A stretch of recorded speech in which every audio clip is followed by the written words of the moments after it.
up, you guys, and welcome to Wednesday Night Live.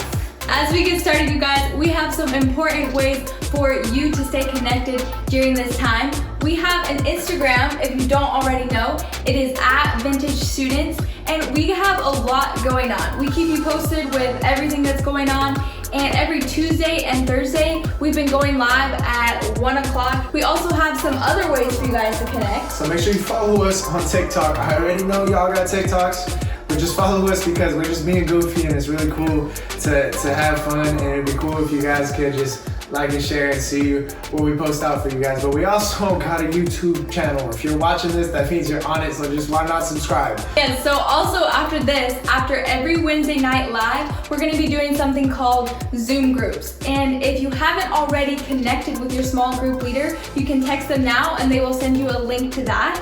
And if you are new here, you can comment below and we'll get you connected with the leader for your group. You can hop on one of those Zoom calls tonight. Also for our 5th graders, we have links below for you to hop on a call as well. We have a lot of great ways for you to stay connected. Sweet, let's get to it. Well, hey, I wanted to catch you guys because I saw something sick on Instagram the other day. It was something that Cole's mom posted of you guys making masks. Yeah. What was that about? Walk me through it. My friend Nick Mountain, his dad started a volunteer work, I think it was 2 weeks ago, and we were just meeting, we probably had 10 people at most at a time in its office building just above Sky Sushi.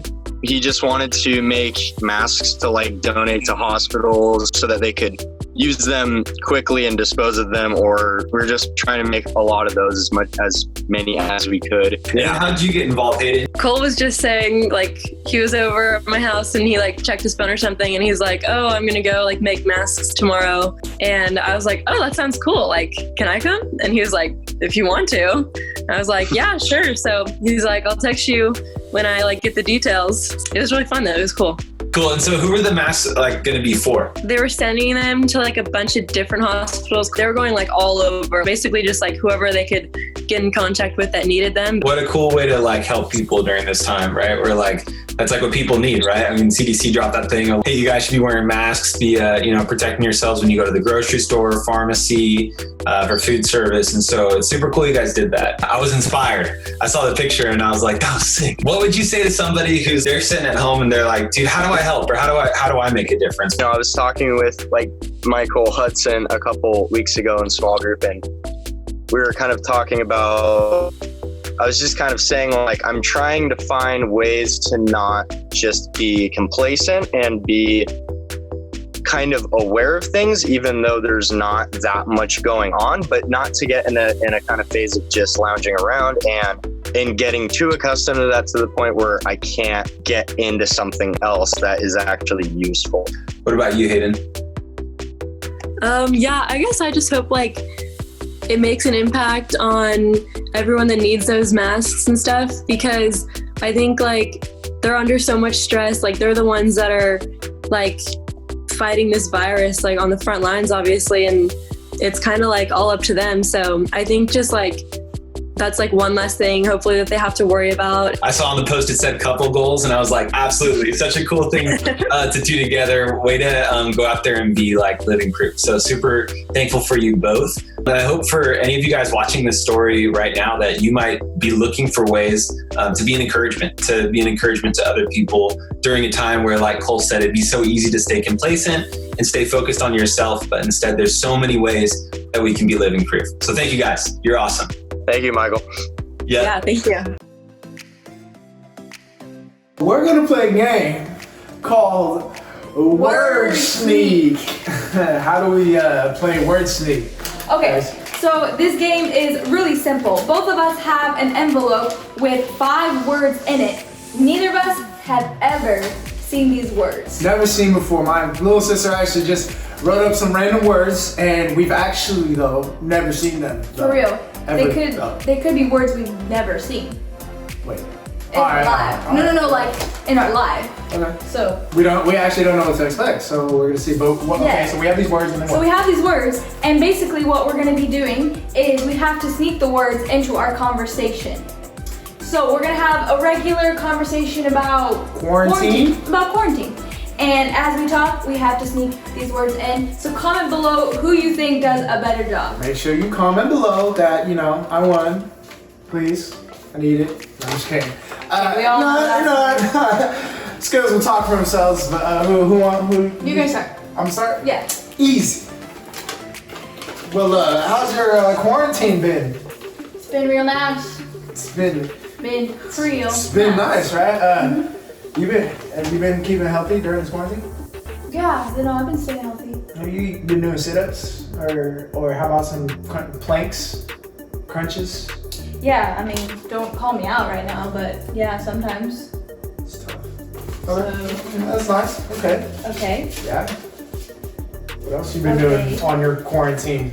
So, yeah, so I've been going out lately because my mom wants to plant a garden. Oh. So yeah, I've been going out and I've been planting a flower, just one. Just one?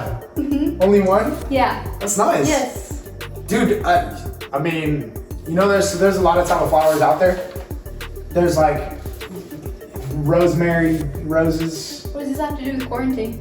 Because you're talking about a flower that you're gonna plant. Okay, so I'm saying, like, you know, there's daisies. There's even some, no joke, there's some flowers called flibbergins. And they're brown and they're very colorful with their brown, and yeah. what? Wait, say it one more time. They're called flibbergibbets. Flibbergibbets. Yes. Yeah. Yeah. So around my house, we've been like running out of like a lot of our cleaning supplies. Sorry. We've been we've been running out of a lot of our cleaning supplies. And Cleaning supplies are funny. yeah, so we've been like running out, you know, and like it's just like hobbledehoy because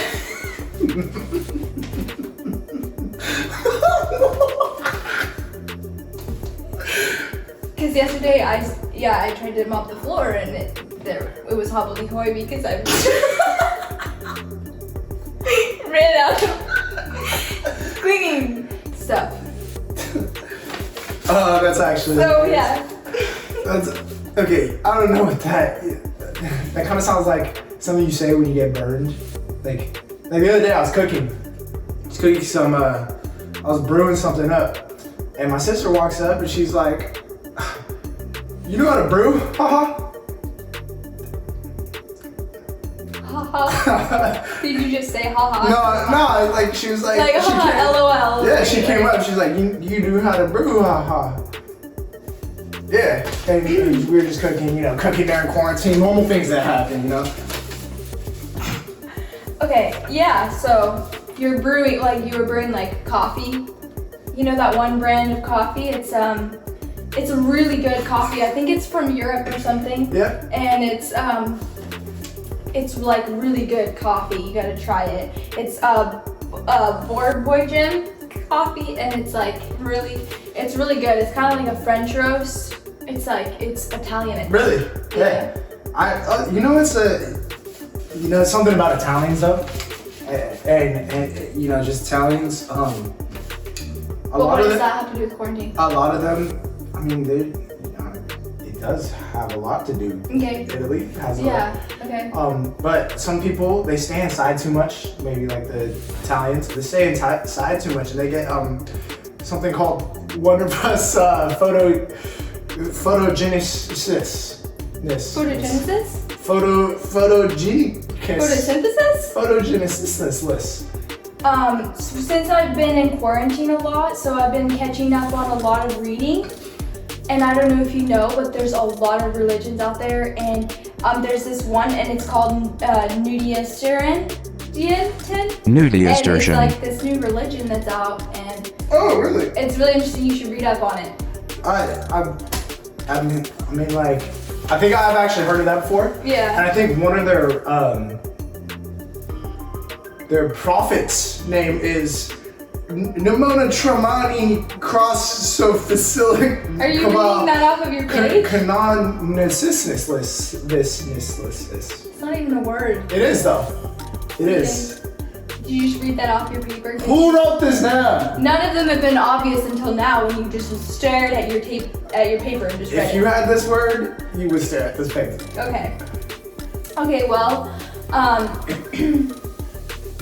lately with quarantine, I've just been feeling really woebegone, to be honest, like really sad, you know? So, but I'm okay, so in case you wanted to know. Well, we actually are out of time, but thanks for watching us. Make idiots out of ourselves. Okay, you got all the easy. Hold up. Easy! You see this? You see that? Okay, that's tough. Wait, hold up, wait. I don't know what that word is. I was set up to, I was set up for some good, I don't know, but comment down below who did a better job, and thanks for tuning in with us. What's up, guys? My name is Jake. This is Claire. This is Grace. We're going to be singing and playing some worship for you guys. This week, I would just like to say that worship can be anything that you can praise God while doing and brings glory to His name. So I know it can be kind of hard since we're not coming together on Wednesdays and Sundays to sing as a congregation and really worship together. But really, your lives can be worship for God. So let's remember that. And let's sing this song together. Yeehaw. Ready? 1, 2, 3, 4.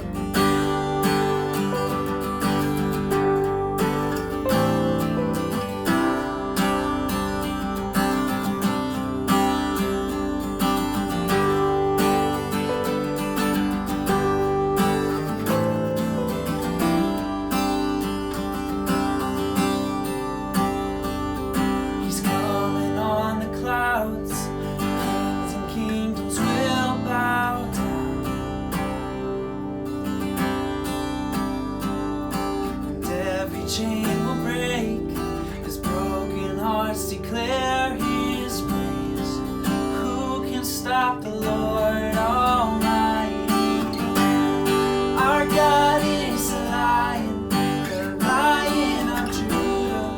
He's roaring with power and fighting our battles, and every knee will bow before Him. Our God is a lamb that was slain for the sins of the world. His blood breaks the chains, and every knee will bow before the Lion and the Lamb.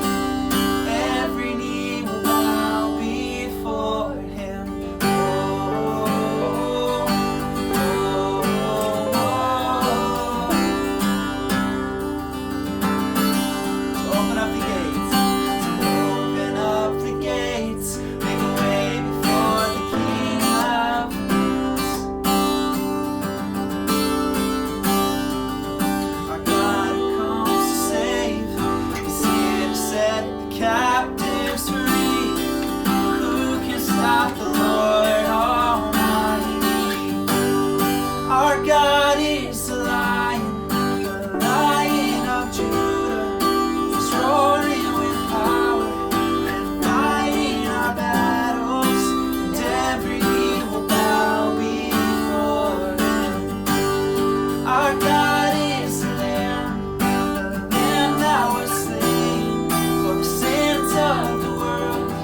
His blood breaks the chains, and every knee will bow before the Lion and the Lamb. Every knee will bow before Him.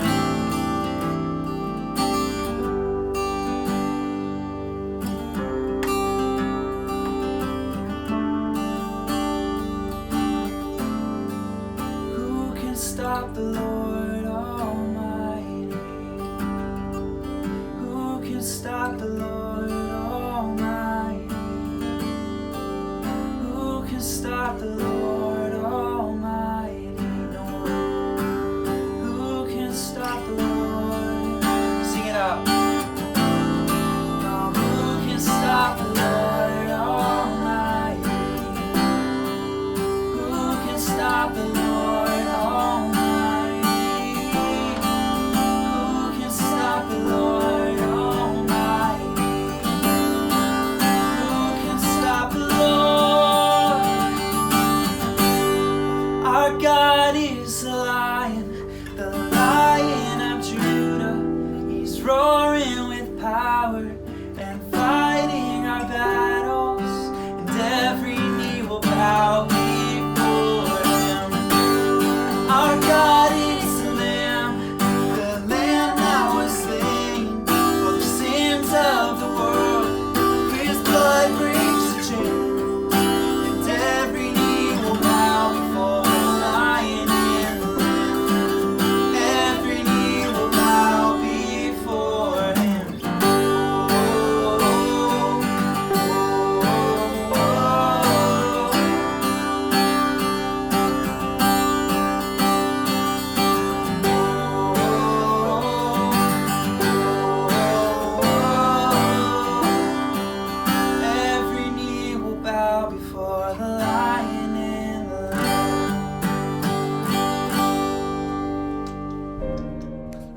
there's a question to which the answer of which determines the entire course of your life. It's a question that was asked in the New Testament in Matthew chapter 16 from Jesus to his disciples. He asked them this: "Who do people say that I am?" The disciples responded saying, "Oh, maybe you're Elijah, or maybe they think you're, a prophet, maybe they think you're, John the Baptist." They think all these different things, okay? And then Jesus turns to them and he asks them one more time. He says, "Who do you say that I am?" You see, that question right there is the question of our lives. It's the question we must ask. Who do we say that Jesus is? We just came off of Easter and we talked about everything that Jesus did for us on the cross and suffering for you and for me. We talked about how good he is in his resurrection and what that means for us. But what we want to do for these next few weeks is we want to just talk about who is Jesus. What is he like? What is his character? How do we know he is who he says that he is? And so what we're going to do for these next few weeks is we're going to finish the sentence, Jesus is blank. And every week we're going to talk about a new attribute of who Jesus is. And my hope for you during this series is that you would see Jesus as more beautiful and more believable than anything you might put on the throne of your heart. So, who is Jesus? Well, there's a lot of different things that people have said about who Jesus is over the years. I mean, think about pop culture for a second. You've got memes about Jesus, you've got TikToks about Jesus, you have got different cartoons that are vulgar that we won't mention here on Wednesday Night Live that talk about Jesus in lots of different ways. Sometimes he's the butt of a joke. Sometimes he is used as an angry person in the sky just waiting to laser people. Oftentimes, Jesus is like a swear word, right? People say it when they stub their toe or when they're mad about something. That's kind of how pop culture seems to treat Jesus, like he's a legend or a myth or something to be made fun of. Well, how about other religions? What do other religions say about Jesus? Well, if you ask that question, you can see how the Jehovah's Witness, they're a group of people who believe that Jesus is a created being, that he actually might even be the Archangel Michael. You've got the Muslims who believe he was another prophet, kind of like Muhammad. The Buddhists who think Jesus is just another good moral teacher. The Hindus who say, well, he might be a god, but he'd be a part of the pantheon of gods that we worship as gods. You've got the Mormons who, get this, they believe that Jesus was the brother of Satan and is a polygamist who became a god. Like, you guys, there are so many different opinions about Jesus from the religious, from the people who are non-religious, saying, well, I don't even know what I think about Jesus. I'm not sure, or I don't want to take a position on who Jesus is. You have those who are atheists who are saying, no, there's no way Jesus was God, and probably everything we have about him is unlikely to be true. It's just a legend, if that. There's so many different things that have been said about Jesus, so many different opinions that fly around about what and who he was, who he could have been, and who he is to us today. And so today, I want to take a look at the historical Jesus and at what the Bible has had to say about who Jesus is. Because if you look at history, almost no self-respecting scholar would say that Jesus didn't exist. You can't deny the existence of Jesus as a person. He existed, and he has radically altered the course of history. But what was he like? Well, if you look at what his life was like growing up, he lived in kind of a blue-collar town. He was out in this little rural area, and he grew up to the son of a teenage mom and had a carpenter as a father. He would have hung out with his two little brothers, James and Jude, growing up. Jesus eventually grew up, and he would have spent a lot of time outside, and then he began his ministry around 30. He went around teaching and preaching and performing miracles. And then, on top of all this teaching and preaching, he eventually begins to claim that he is God. He starts to tell people, I am God, and that's when they decide to murder him. And in fact, Jesus was killed. There's multiple sources, both the witnesses in the New Testament and witnesses outside of the New Testament that claim that this man who claimed to be Christ was murdered in first century Jerusalem. You see, he was murdered, and then we believe that he rose again 3 days later. In his murder, what we saw is that all of history broke around this event.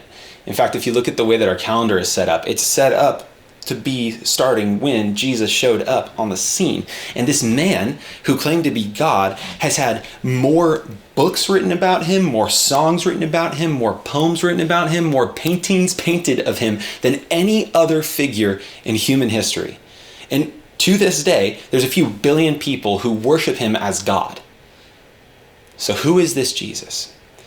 Well, on some level, I think we need to let him speak for himself. And what he's done is he actually gave us the Bible. He has these witnesses who took down copious notes of what they saw after the event, and they compiled those notes together in these things that we call the gospel. The gospels are the story of the good news of Jesus. And Jesus, we believe, wanted us to have those gospels to know what he's like. And so if you look at these gospels and you look at other first century documents around that time that are talking about Jesus, we see consistently across the board from every single writer that is writing in the New Testament that Jesus is God. They claim that he was God. It's actually a really popular thing going around in secular philosophy, saying that no, actually first century Christians didn't believe Jesus was God. That was something they believed much later. But we know that when we look at the oldest manuscripts of these documents from these witnesses, they were claiming for him to be God at the very start. How? Why? Well, if you take a giant look at all these different verses that say that Jesus is God, I'm going to put them on the screen right here. Ready? Okay, all those verses that point to Jesus being God, people look at that and they say, wait, are you kidding? Here, you go and look at them. It's an overwhelming amount. It's supposed to be overwhelming because there's overwhelming consensus in these first century documents that Jesus, in fact, is God. But perhaps the most profound verse, the most profound statement that was made by Jesus himself, recorded down by John about his deity, is found in John chapter 8, verse 58. You guys can turn there if you like, but I'm going to read to you this verse. You see, Jesus replied to them saying, "Before Abraham was, I am." Let me give you some context. In John chapter 8, what was going on is Jesus was trying to help confront some faulty beliefs that these people had. They believed that since Abraham was their ancestor, like, you know, when your mom and dad do the 23andMe and they find out they're related to some famous person in history, yeah, okay, because they were related to this famous person in history, they thought they were good. They thought they were fine. They thought, okay, we're going to be saved, we're going to be right before God, so we've got this thing. But Jesus came saying, hey, it doesn't matter who your ancestor is. In fact, what matters is your heart, and your heart is ruled by sin. So he tells them this. They don't like that. And they begin to say, no way, dude, Abraham's our ancestor. We belong to him. That's how we know we're good before God. And Jesus says, if you knew what I was saying, you would know that it's the truth. Oh, and by the way, before Abraham was even on the scene, I was there. You guys, Jesus is claiming to have been around before a dude named Abraham. Now, who's Abraham?